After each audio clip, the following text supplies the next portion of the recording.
Good morning and welcome to the live Q&A about our hedgehog game today. First, I'm going to cover a few common problems, but if you've got any questions, any problems that you discovered, then please just ask. Let me just see if there's any questions come in already. No, nothing yet. I'm just going to turn on my thing that helps you see the mouse pointer. I forgot to turn that on. Let me just grab that now, and then hopefully you'll be able to see my clicks better. There we go. Right, let's go over some common problems then. So first of all, one thing you might find, I'm going to demonstrate here. So if I play my game, here's my little hedgehog. I'm going to go over to this gate here, and nothing happens. And if you have a look at the code, you think, oh, that looks okay. So this is the code for the gates. We've got 3 different yellows here. And this one looks like it's the same as this one, but actually it's not. I changed the shade very slightly. So I moved it slightly this way on the saturation. So I know it's not the right colour. So if your gates aren't working, make sure you've got the right colour. Use this dropper function because it's really hard to match it otherwise, unless you know the RGB values or something like that. So go over here and hover over that yellow gate there and click. Now let's try it again. Let's get my hedgehog over there, avoiding the deep hole. Ooh, a bit close, but I got through. I can just go through the badger there.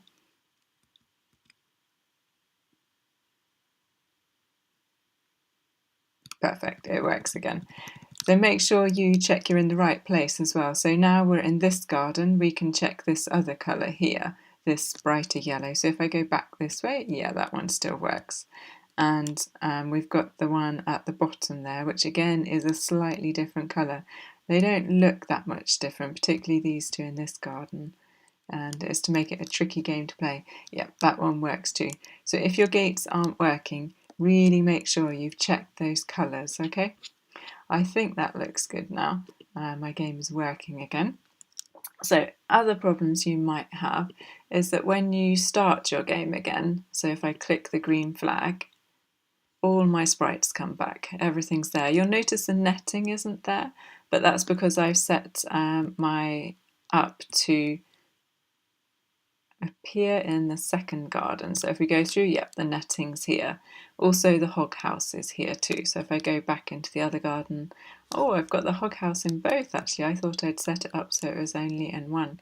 So that's something to have a look at.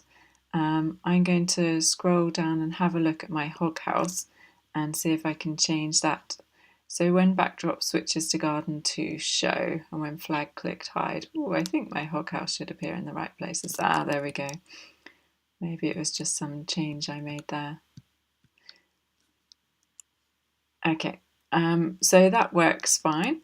So make sure that your sprites appear and disappear of them as they're meant to. It's something you need to look at in each one. Whatever isn't appearing, you have to have a look at the code. And what you need to look for is after the when flag clicked block, you need to see a show block, so that when the flag is clicked, it will show if you want it to show in each garden. If you don't, then for example, the netting one, we added this block here, when backdrop switches to. So that one's quite handy. Backdrop switches to garden 2 in this case. You can make it show. If you're feeling really brave, then you can add more gardens and then different things can come up in each garden, so you can make it more complicated. Next week we'll look at doing that because we're going to be using cloning, so we can make different things appear in different gardens, different amount of beetles and worms. This week we haven't covered that, so leave it for now. Right, what else might you come across? So we use the message function in this game, and it's not something that we've covered before. Let's have a look at that. It's really useful. We've got this broadcast command here from the events category. And it's really useful because you can come up with your own message. So here we've got hide sprites. you can come up with a new message. And so we could create some new ones here to try them out. So perhaps you could have, you want all the sprites to appear, so you could have show sprites. You can make all sorts of messages, and it's a way to send signals from one part of the game to another so that you know that something has happened. For example, you could have a new message which you'll spot in the full game. You could have a message saying die. So when the health goes below a certain value, you broadcast the message die, and then you have an end screen. So at the moment we've got a screen that displays if you've won, but you could also make one that displays when the hedgehog has died. So we'll leave that one for now, we don't need that one there. But if you want to use those, they're really useful. The one to use them is this thing up here, when I receive hide sprites. And we've put that in almost all the sprites now. I don't think it has it in the hedgehog, we've got hide instead. So when I receive hide sprites, then hide. So that's a really useful way of controlling your program without having to add delays, how long you think something will happen and then make it hide. Message is a much more efficient way to do that. The other thing we used quite a bit in this game was the backpack down here. So I thought I'd just cover this. So if you click the backpack, it opens and you can see I've got some code in there. If you right click on that, you can delete it. And this is a way to copy code. So it keeps the code in the sprite that you've got it in, and then can add it to another game. One thing you might notice is that you can't see the code. So let's try that out. I'm just going to add a random bit of code to my backpack. So really I wouldn't want to transfer this one. Okay, the backpack should highlight in blue. Sometimes it gets a bit funny and doesn't do that. I don't yet know why. Let's see if it works this time. No, okay, so backpack doesn't want to work right now. But what you need to do is drag it over here until this highlights in blue, let go of it, it'll appear in the black backpack, and then drag it out again when you got to your next sprite. If I have a look at one of the worms, you'll see that you think we put it in from the backpack, this hide command. So when you receive the message hide sprites, then hide. But you have a look at your code and it doesn't seem visible. It's that you think, oh no, it hasn't worked. And so you try and add it again and again. But if you right click and clean up blocks, there we go. It was just hidden behind something, so it was there.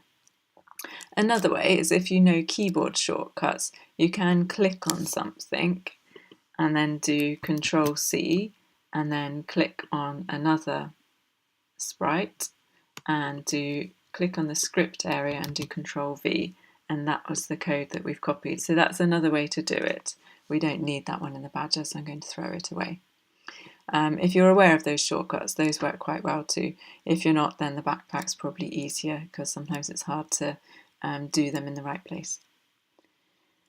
Right, I think that's shown quite a few things. Let's have a look at the backdrops. So I'm going to show you how to find the backdrops. You click on the backdrop that you've got down here, the garden, the stage area, and then at the top left you've got this backdrop tab, which isn't going right now. Come on. There we go. Now here's all our gardens. I've still got garden 1 in here, which was the original one we started with. You don't need to keep that in there. You can just delete it if you want. It might save hassle in terms of picking the wrong garden when you're playing your game. So you've got the 2 gardens. You might have chosen garden 3 instead of garden 2. And you've got the night city with street, and you've got U1. And I just thought I'd show you from the other Hedgehog game, which you'll have played right at the beginning. There's the full Hedgehog game, which I'm in here, which has got lots more gardens in it. You can have a look at some of them here.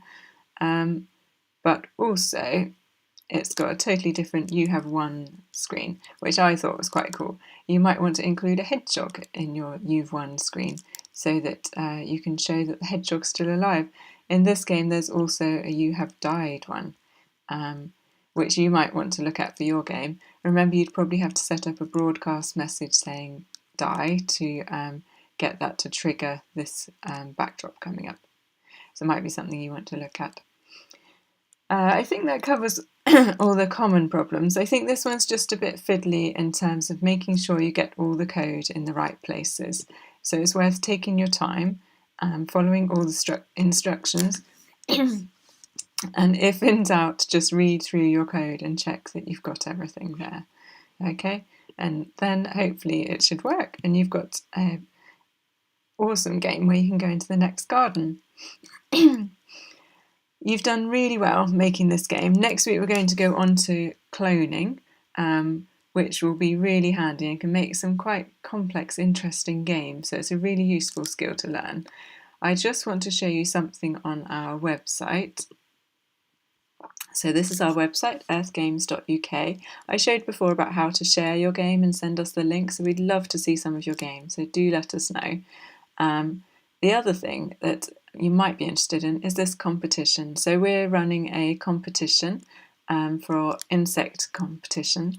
You can either make a board game or you can make a game in Scratch. So that's why you might be interested in this. It ends on the 31st of July, so you've still got plenty of time. You've got probably 6 weeks to make a game in Scratch. And I think it says down here, here's the category. So Scratch games are for 8 to 11-year-olds, and you've got to include one of 3 different insects. You've got hoverflies, dung beetles, or mayflies. So there's lots of information on the website. And as it says, there are some brilliant prizes for all categories, ranging from trail cams, digital cameras, Ants Nest and Amazon vouchers. So if you're interested, do register for that. If you are doing that, then you might want to look at the resources here, because in the image library, we've got some sprites that you can use. So the sprite library is here, and there's a video explaining how to use it. So you can add all sorts of interesting sprites. So if you're entering the insect competition, it's worth having a look at that, okay? I'll just have a look and see if anybody's asked any questions relating to the game this week. If not, then I'll summarise. No, looking good. I don't think we've got any questions there today. So to summarise, just check your code, read through everything, make sure you've got all those hides and shows in the right places. It's quite fiddly because we've got lots of sprites now and we've got lots of bits of code. So do read through your code carefully and watch out for these colours because they are very similar. So if in doubt, use the dropper again to make sure you've got the right colour. Next week will be the cloning. If you want to have a look already on our website, you can have a look at the instructions there. And if any problems in the meantime, don't hesitate to get in touch with us. Remember, on the website there's this Ask an Expert link, so you can send us your questions and we'll do our best to answer them. Thank you for watching and see you next week at 10 o'clock for lesson 6B.